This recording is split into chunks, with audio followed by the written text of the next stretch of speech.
911. Oh my God, please help us. Please help us. Somebody's trying to kill us. What's going on? Somebody shot my husband. Somebody shot your husband? Yeah. Please send the ambulance, please. Okay, is the person still there that shot him? I don't know. He left. On August 31st, 2010, the life of the Nibbe family changed forever when a masked intruder broke into their home in the farming community of Crystal Lake, Minnesota. At their home on 51275 176th Street, an intruder went straight into the master bedroom and shot James Nibbe, 26, in the head with a shotgun as he slept. At the time that the intruder entered and shot James, his wife, 32-year-old Jennifer Nibbe Lee, had been getting ready for work in the bathroom. She came out when she heard the gunshots. Seeing her, the intruder, who was masked, violently attacked Jennifer as well. Is there anybody else in the house with you? My son is not. Oh my God, my teenage son is. How old is your son?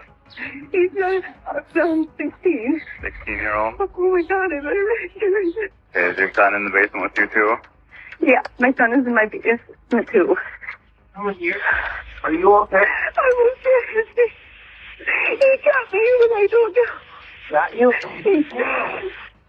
you? No, stop it. Freak out. No, you can't. He left. He dragged her into the room, stabbed her with a knife, and tied her up with materials that he took from their home. Jennifer was saved when their family dog frantically started barking. The intruder's last words to her were, "I would have killed you if it weren't for that dog." But something wasn't right. The scene didn't add up. In this alleged home invasion, nothing was stolen from the house. James was killed and Jennifer seemed to have been assaulted. Detectives started to think that this might have been personal. Brady Brown, Jennifer's son and James's stepson, was the only person present at the home apart from them. He was then brought in for questioning. According to sources, Brady and James got into fights all the time because James forced Brady to do household chores. Could this have been Brady's motive to take a life? Can you tell me what happened out here today? Well, I was downstairs sleeping, and my mom came in at about 6 o'clock, or maybe a little earlier, and I slept right through the gunshot, I guess. I had a gun downstairs. I have a 22 for hunting and stuff, and so I grabbed that and put some shells in there because I didn't know where he was at or anything like that. So I go upstairs, and she told me to wait down there, but I went upstairs, and I just sat in the entryway, and then she was crying and stuff, and then we waited till the police got there. After talking to Brady, it was clear he was no longer a suspect. But new information came to light when Jennifer named her ex-boyfriend and James's old friend, Paul Hallberg, as the person she suspected was the intruder. According to her, she recognized his voice and stature despite the intruder's mask. A few years ago, Paul had been in a relationship with Jennifer, but she had broken up with him when she met James, and she married James a year later in May 2008. Detectives saw this as a strong possible motive. I'm guessing, on the phone you kind of mentioned you kind of heard about things that had happened. What do you know about what happened? I guess what I have heard is that, initially there was a home invasion and it was a murder. Okay. How did you find out about this, Tucker? The news. Okay. When were you involved in a relationship with Jim? I think it was like a year before they were married. Before she married Jim? Yes. How long was that relationship? 2-3 years. Did it end well? Not very well, no. Okay, how'd you know Jim? He was just a friend of mine, I guess. Jim was always a good guy, and I never had a problem with him. It was always just kind of between me and Jen, I guess. Tuesday morning. Do you remember where you were at? Not exactly. I believe I was at work. Even Jen had mentioned, in her statements, well, you really should go and talk with my ex because, I think he's somebody that you should really look into. And what I'm trying to do with you, too, is if there's a surefire way that we can verify where you were at that morning, it makes life a lot easier for everybody, you know what I mean? Right, yep. After interrogating him for a while, Paul's alibi seemed to check out. But even before they could rule him out completely as a suspect, something even more suspicious was found on Jennifer's phone. If she was in fact the victim as she claimed to be, then why is she sitting in a jail suit being questioned by the detectives? This case had a lot more mystery to be unraveled than they initially thought there to be. That's kind of the theme of the day everyone has told me that I've talked to. Brady had this business. It was the day before the wake.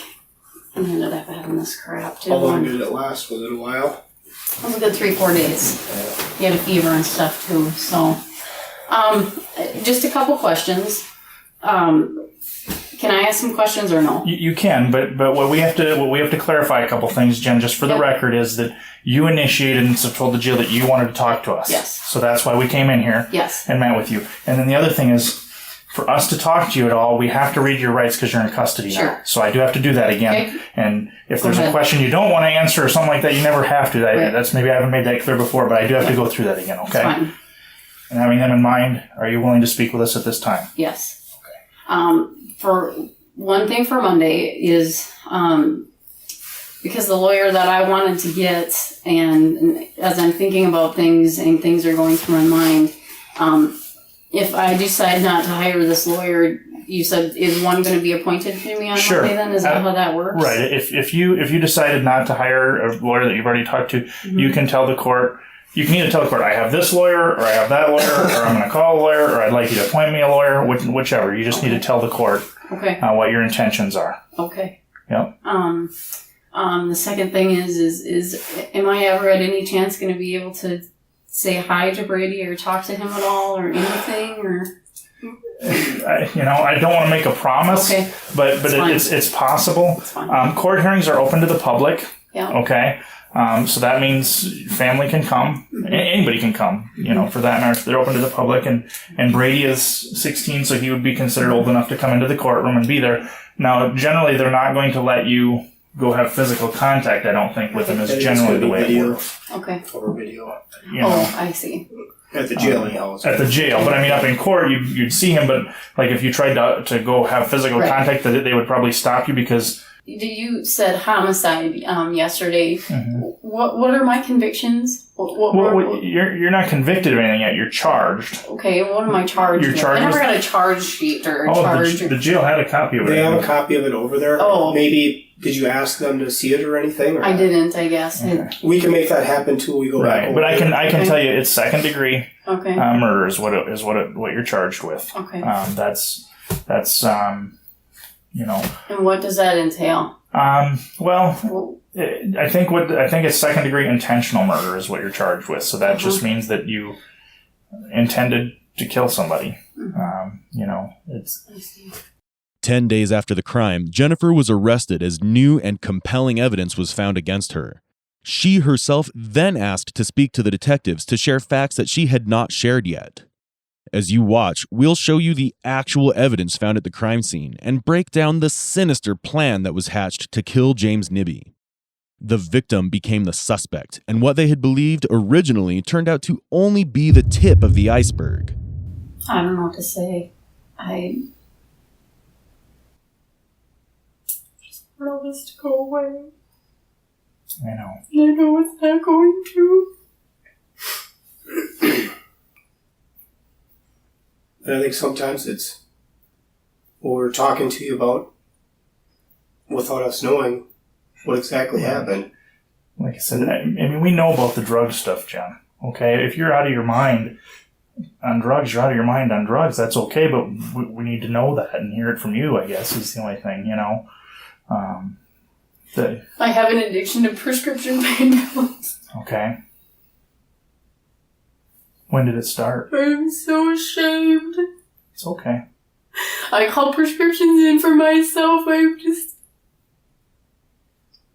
so ashamed. It's okay. A lot of people have things happen, and a lot of people make mistakes. You're not the only person that's ever been addicted to prescription pain medication. It's okay.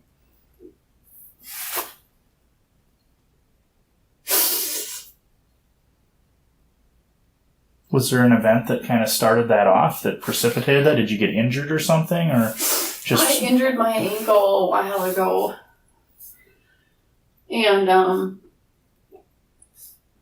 It got worse after, while we were dating that first year, it wasn't too bad. And then it was slightly before I think we got married that I ended up becoming addicted to them and needing to have them all the time. Otherwise, I would go through withdrawal. Okay. What did it start with tramadol or start with something else? No, it's just always been tramadol. Because that's not a commonly prescribed drug, is it? It's not even a controlled substance. Okay. It's not even a controlled narcotic, but it has opioid effect. Okay, so it kind of affects your brain the same way a narcotic would. Yeah. Okay. And how much? I mean, how much are you using right now? How much had you been using on average? 180 pills a week. Wow. Which is usually 8 per day is the max. Okay. And those are what? How many milligram? Like 40 milligram? 50. 50 milligram pills. Wow. For a while, you've been kind of carrying all the bills and that kind of stuff. So you've been under, a lot of pressure to work 2 jobs, 3 jobs. Yeah. I'm sure that doesn't help. I never wanted to hurt anybody. But I am an honest person. I'm not a liar. No. And I've always taught that to my son. But I've become that person. I've become that liar that finding excuses why I'd be late for work and stuff. And a lot of it was the meds. A lot of it was the using. Mm-hmm. And I worked in healthcare. I knew you could get help, but I didn't do it. You may have noticed that the beginning of an interrogation is rarely about the crime itself, especially when the suspect is forthcoming about their crimes. This is because they build a character sketch for themselves before they confess. Here, Jennifer can be seen talking about her addiction and the financial burden that was on her. To take care of a family of 3, Jennifer had to work 2 jobs. She'd, wake up at 4 o'clock in the morning to go to work at her first job, and then from there go to her other job until 11 o'clock at night.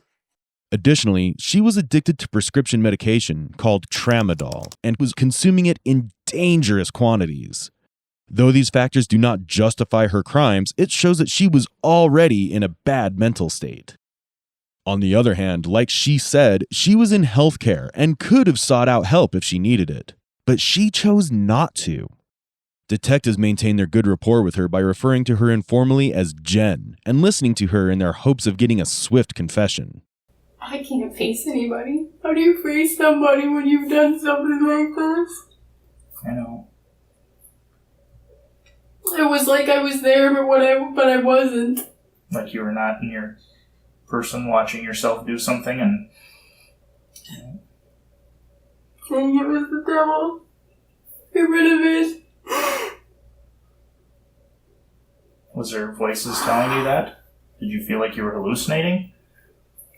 I don't know. You hadn't slept all night, had you? I could tell that morning you looked like you'd been up for hours and hours. And you'd been taking way too many pills. Yeah. And it wasn't cheap, but I also had to pay for everything else. So. Yeah, it seemed like they said, from what we're hearing, Jim hadn't been working much up until recently. Up until these last 4 weeks, I suppose. So you were carrying the mortgage and the bills, and they say working 3 jobs. It's a lot of pressure. I don't understand how somebody goes from this to this, just like that. I don't get it. The household had been late on mortgage and utility bills for months. Another very compelling piece of evidence against Jennifer was regarding an insurance policy that James had taken out in June 2010. This life insurance policy would pay out a sum of $250,000 in the case of James's death. James had revealed to his boss, Darren Deluge, that this had been initiated by Jennifer, but he thought it was a good idea as well at the time. The belief that Jennifer killed James for the insurance money only solidified when detectives learned that Jennifer had called the insurance company the very next day after James's death. If that wasn't shocking enough, in the month following his death, she rekindled her romance with an ex-boyfriend, Greg Nielsen. Financial struggles are a big stressor and have forced many people out of their marriages. But did they lead to Jennifer killing her partner? Here's the thing. You said something, Jen, that we can lie to you. And you know, we, to a degree, police can, but I'm not going to. I'm not going to lie to you, okay? I promise. You have my word. I'm not. I hope you can look at me in the eyes and believe that I'm not going to lie to you, okay? We don't want to do that. We don't need to do that. You said yourself, you've always been an honest person. And that's, again, all the people we talk to, your friends, your family, all say the same thing, okay? You are of good character, okay? You have no criminal record. You have worked hard to make something of yourself, and you've worked very hard to make something of Brady, and he is a great kid. Good kid. He is number one in his class. He's a good kid. Oh, Yeah. God, he's a good kid. This is gonna kill him. Well, no, Brady can survive this, okay? He can survive this. Okay, it's gonna be hard. Okay? Nobody's gonna ever forgive me. I guess I can't blame them. But so sometimes they will, though. I don't know that I would say that. I don't say that would necessarily be the case. That's the biggest question right now, probably, that the people we talk to have, is they want to know how and why, you know. They just want answers, you know. They want something that they can kind of wrap their mind around and, you know, say, well, okay, this is why this all happened. And we kind of got a little bit of a window into things through our investigation too, you know. But again, you know, we weren't there, so. There's just so many things going through my head. I don't know. I mean, it's everything we've talked about. It's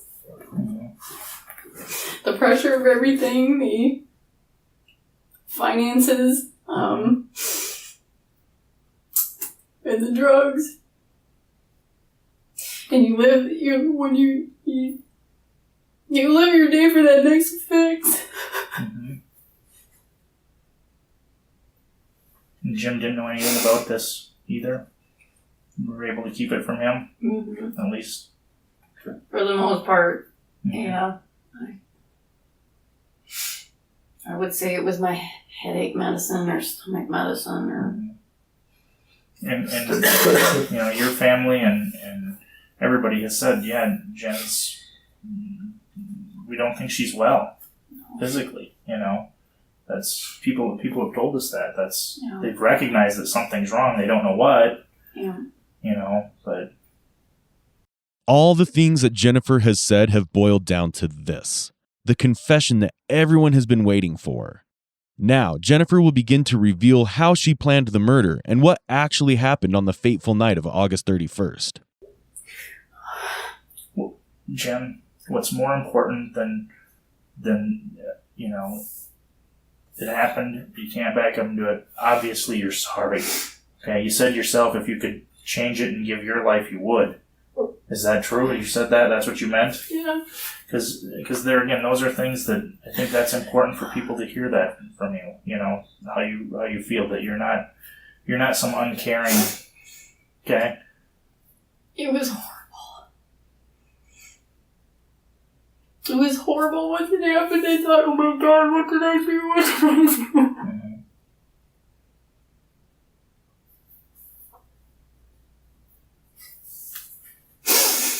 And that's why I made it look like someone tried to hurt me and came in and... Okay. I want to make sure on a couple things, though, that are important, okay? Brady had nothing to do with any of this. No. Swear. I swear to God. No, I swear to And God. he doesn't know No. anything about it. He didn't help you set the scene up or No. anything. Oh, God, no. You truly didn't wake him up until No. afterwards. I swear to God. Okay. I swear on my life. I swear. Well, I know. I believe you if you swear that it's the truth. But I do. But I have to ask you that. Yes. I have to be clear on that. I do. Brady had absolutely nothing to do with it. Each time the detectives feel the conversation is not headed towards a confession, they bring up Brady. This is because they've sensed that he's a soft spot for Jennifer. She immediately reverts to her crimes when her son is brought up, so she can clear his name from the charges or any form of suspicion. He was so startled when I went down there, because I was on the phone with 911. When I went down there to ask him, he was asleep. You know, He was dead asleep, and I called his name twice, and then he finally woke up. You know, with the big eyes, like, what the hell is going on, Mom? Right. You know? So his reactions, which they seem like they're all very normal and appropriate for somebody in that situation, that's all legit. Yep. Okay. Brady knew nothing about it. Nothing. Okay. Nothing. Did anybody know about it? No. Carrie, nobody? Nobody. Okay. Nobody. Okay. I believe you. How long had you been thinking about it, though, that night? I mean, like you say, you were up all night. I went to sleep at one point. Okay. Because we went to sleep, and I think by the time I actually fell asleep, though, it was like probably 12:30. And then I woke up at 4:30 to my alarm. Okay. And I shut that off, and I had fallen back asleep. Okay. And then when it was 5:30, that's when I all of a sudden got into a panic and went. Because I had taken some meds. And you hadn't had much sleep.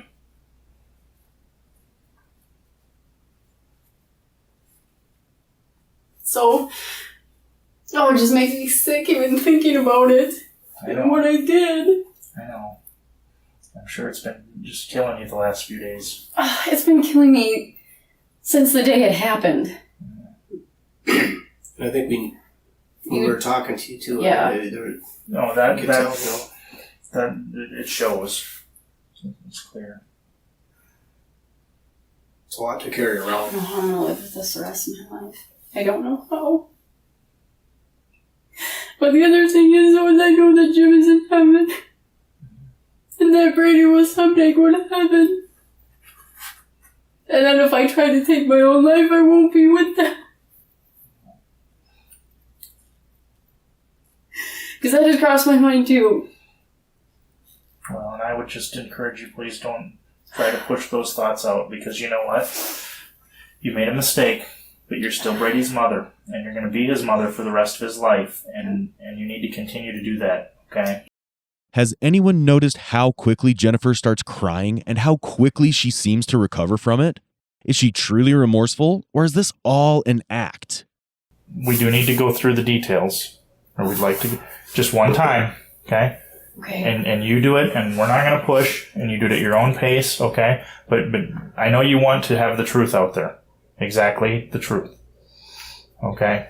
From start to finish, one time. I don't know where to start. I guess. Let's start Monday night. Okay? Monday night. Okay. Let's start Monday night. You're with Carrie, right?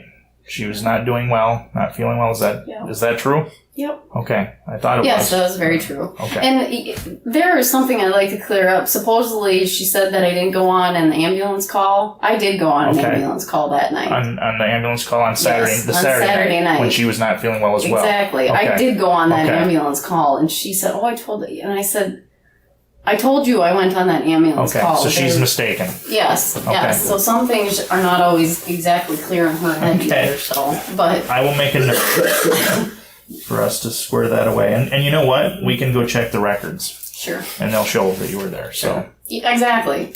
I'll be on the run report. So. Right. Okay.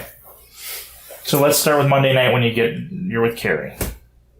So Monday night I was with Carrie. We talked about, let's see, what did we talk about? She wasn't feeling good.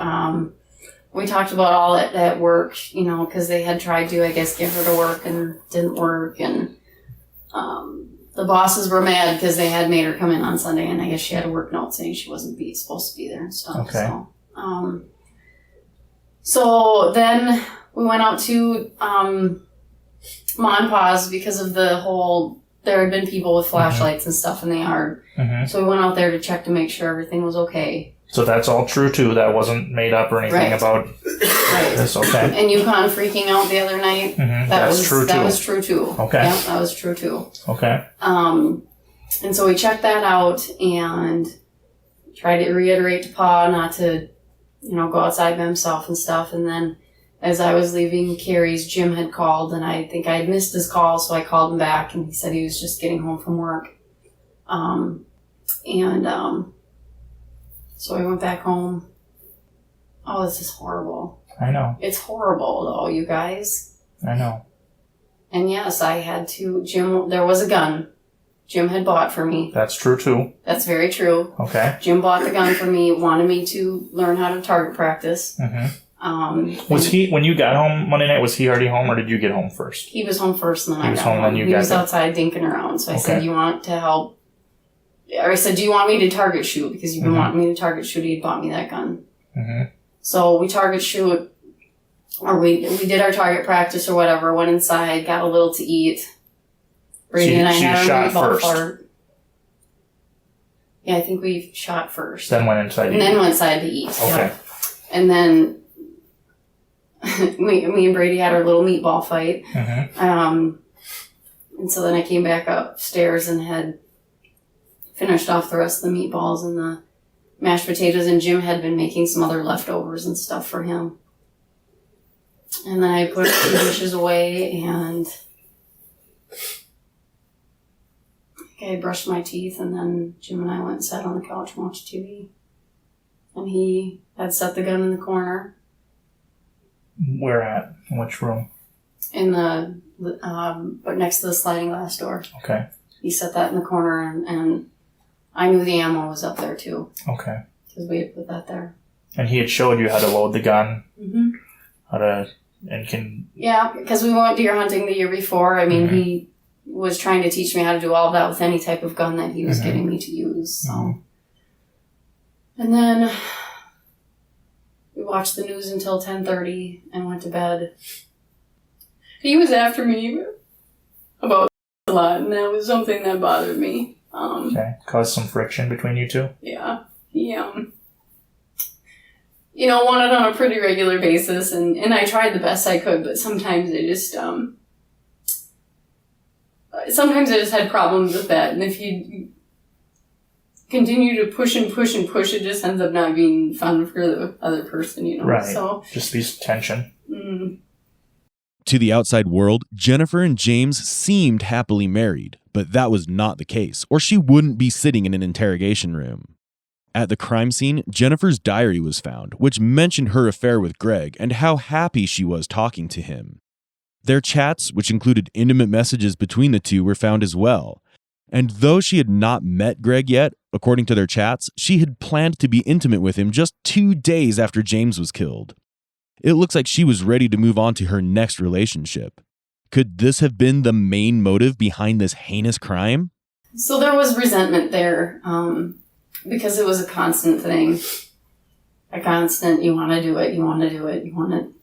And there was no romance left when it came to that. It was like, fine, just finish and get it over with so I can go to sleep, I guess. So, so I actually had made something up that I had a yeast infection or something like that. Okay. Oh, it's kinda So gross. he was. Sorry, guys. No, it's all right. And he was that night wanting to, Yep. and you didn't want Yep, to. and I didn't want to. Did it become a big fight, or was it just kind of the? He usually just got mad and rolled over and went to bed. That's usually the way it would go. Okay. That happened every week. Okay. If not twice a week, he would get mad at me for it. If he could have it every day, he could, but sometimes when you're approached in certain ways, it's just not fun anymore. So, so I laid there and I laid there.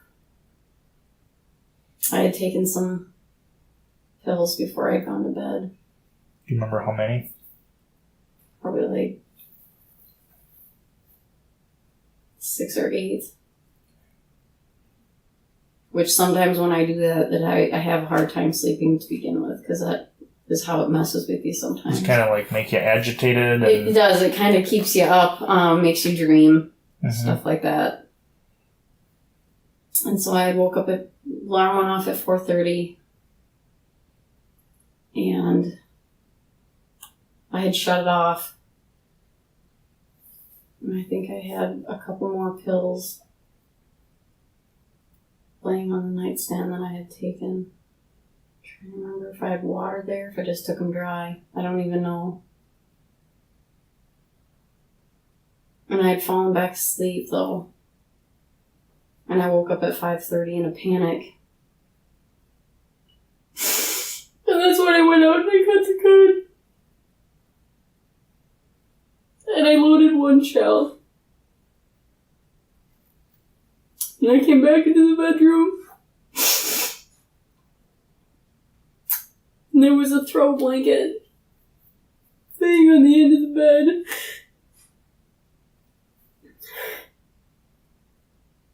So I took that and kind of rested the gun on his shoulder. And they just kept saying, "He's the devil, he's the devil, he's the devil." And I pulled the trigger. It's okay. Oh my god, I'm just so sick about this. This is not me. I am not this person. And then I put the gun down and realized he wasn't bleeding.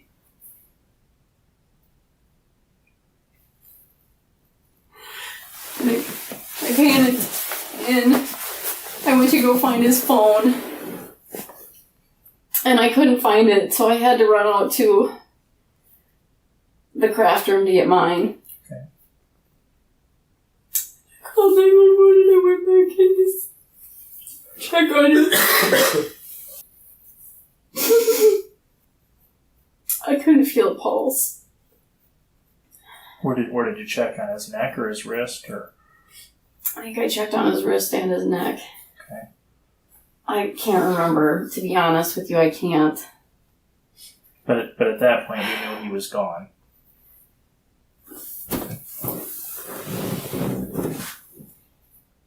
Hearing this, we're left in confusion and doubt, especially as the 911 call sounded so compelling. But finally, the truth has come out about what actually happened that night. I just have to clarify a couple things, okay? Yeah. You said that there was a throw rug, is what you describe it as? Throw blanket? Throw blanket. Yeah. And you put that up there on his shoulder and rested the gun on it. Mm-hmm. Was that for any other reason other than to stabilize the gun? Were you trying to make it quieter so that Brady wouldn't wake up or anything like that? I mean, was it like around the barrel at all, or was that your thinking at that time to not wake up Brady or not? No, maybe not. I think because I was shaking so bad, it was rattling. Okay. Just like you were I trembling? mean, yeah.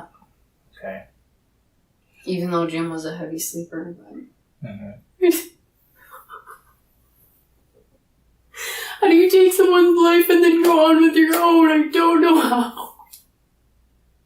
Do you have any other questions for me? I think I need to go lay down. Yeah, just one other one. It was the same gun that he had taught you to shoot? Yes. And what kind of gun is that? I mean, is it a 12 gauge or a 20 gauge? Is it a shotgun? It's a shotgun with a scope.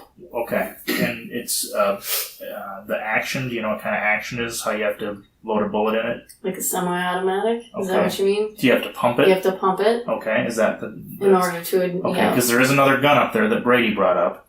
Yes. And I just want to verify we're on, because we'll have to sort that out, and our scientists will have to do that.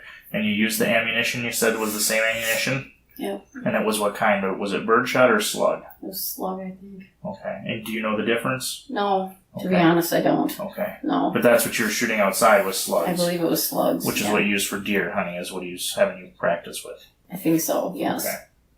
And I know Mike said that we weren't going to push you, and is it okay if I ask you? Because I was wondering too, and because we had talked that morning and stuff, and then I went in there and you were on the couch sitting there with Brady. Things that kind of, there was stuff laying there in the room, and there was a chair that was moved and stuff. Mm-hmm.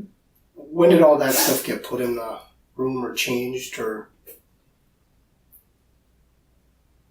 Because our assumption was that it, you kind of set that stuff up. That was, I can't remember if it was before or after. Okay. Do you remember though what was put out there and moved around and stuff? I know I had pushed the chair. I had disheveled the chair. Yeah. The like rocking. Yeah, the type rocking chair. chair with the newsstand next to it. Okay. And the rope and the knife. And where did the rope come from? It was on the counter. Okay. And the knife is a kitchen knife? Yeah. And then the sai, that big weed cutter thing, Mm-hmm. How does that come into play in this? Were you thinking that would help your story about an intruder, or It was out in the garage. in the attached garage? Yeah. Okay. And so you brought that in there Yeah. and just laid it down? Yes. Okay. That would have been before you called 911, though. Yes. The detective's original suspicion turned out to be on point. The Nibbe household rested on their large plot of farming land. There had been no sign of forced entry or any extra tire tracks or footprints. The invasion could not have been random, and all the materials needed for the killing and attack were found in the household. It was the partner after all. Watch as she explains how she inflicted her own injuries to make the invasion story come to life. I just have a couple other quick questions. When I talked to you before, remember I asked you about impact spatter on your clothing? Yeah. The clothing that we collected from you, was it the clothing you were wearing at the time? Yeah. It was. But you were very confident that there would be no impact spatter on there. Why is that? Or Oh, I don't know. you just were playing it? Yeah. Okay. Because that day you said, there won't be any blood spatter on my clothing. I didn't. I don't even remember that, to be honest with you. Okay. I don't. Okay. I just was wondering if you had changed clothes or something, or No. why you were, because you were very confident in that answer. And I just was curious because, usually when there's something where there's a gunshot, as you know, there's blood splatter and it gets on your clothes, and the scientists can look at that and see that it's a different type of stain, versus, and just the last couple things. So the cuts on your legs, you inflicted? Yes. The marks on your neck? Yes, You they were inflicted? self-inflicted. Brady didn't help you inflict any No. of those things or do any of that? No. I know you said he's not involved, but I'm just No. making sure. The one mark on your neck looked like a fork mark? Like a fork? What did you use to make the marks on your neck, I guess, is what I'm The asking. knife. You used the knife to make the marks on your neck? Yeah. Okay. Yeah. And same thing with your arms? Yeah. And the knife that you put out there, or a different knife? No, the same knife. That same knife. Yeah. Okay. Jennifer had been very impulsive, and because of this, she did not have enough time to get rid of the evidence like her diary and chats. Her story, too, has many loopholes, and it's not going to be long before she's put behind bars. There's probably more questions. Is there anything that you want us to make sure that goes in the report that the prosecutor knows that, I know you're sorry, right? Very. That's Sorry. obvious. That's obvious. But have you talked to anybody and told anybody about this yet, Jen? No. Besides us? No. A couple other just quick things. Ed Erickson, Yeah. you two never actually slept together? No. It was all just texting. It was all texting. So it was Yes. just flirting. Absolutely. There was never anything physical. Absolutely not. Okay. Nothing physical ever. Okay. No. Okay. No. So he knew nothing of any of this. No, absolutely I not. mean, he Oh, didn't- no. Didn't say get rid of your husband. No. No. Nothing like that. So No. he's not involved in this in any way. No, he's not. No, he's Okay. not. Okay. No. In the end, she didn't end up with her husband or new potential partner. Jennifer's greed, addiction, and impulsivity landed her in jail. In the next clip, watch how the detectives who were seemingly on her side talk about Jennifer as they leave the room. It was all real Hernandez, and she initiated it from the jail. initiated it, I know. Hey, Miles? Really? Really? It's all on video. Really? It's all on video. We gotta go finalize the disc, but she gave it up. When you get that file, I was letting you watch it. God damn. She called us. Yeah, she asked for a lawyer yesterday. But we had given her the speech on the car ride in here, thinking that was her shot. And when she said no lawyer, it's sitting in jail overnight. See, it's been eating at her. During her trial in 2012, Jennifer Nibbe's attorney, Rich Hillesheim, said there was more to the story behind James Nibbe's death. Hillesheim said he was prepared to tell a jury that his client was the victim of physical and sexual abuse. He said James's behavior was why a woman with no criminal background ended up doing something so drastic. In the end, in June 2012, District Court Judge Bradley Walker sentenced Jennifer Nibbe to 25 years in prison.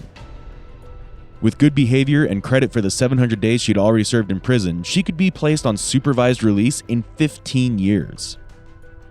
Things didn't go as planned for Jennifer. She staged the crime scene to look like a home invasion and played the victim for as long as she could. Even after getting caught, she blamed it on her addictions and the alleged violence against her. But do you believe her? Do addictions really turn you into a killer? Whatever it may be, a loving member of the family was taken too soon. Before we go, we'd like to take a moment to remember James Nibbe, who was a caring brother, an affectionate son, and a lively friend.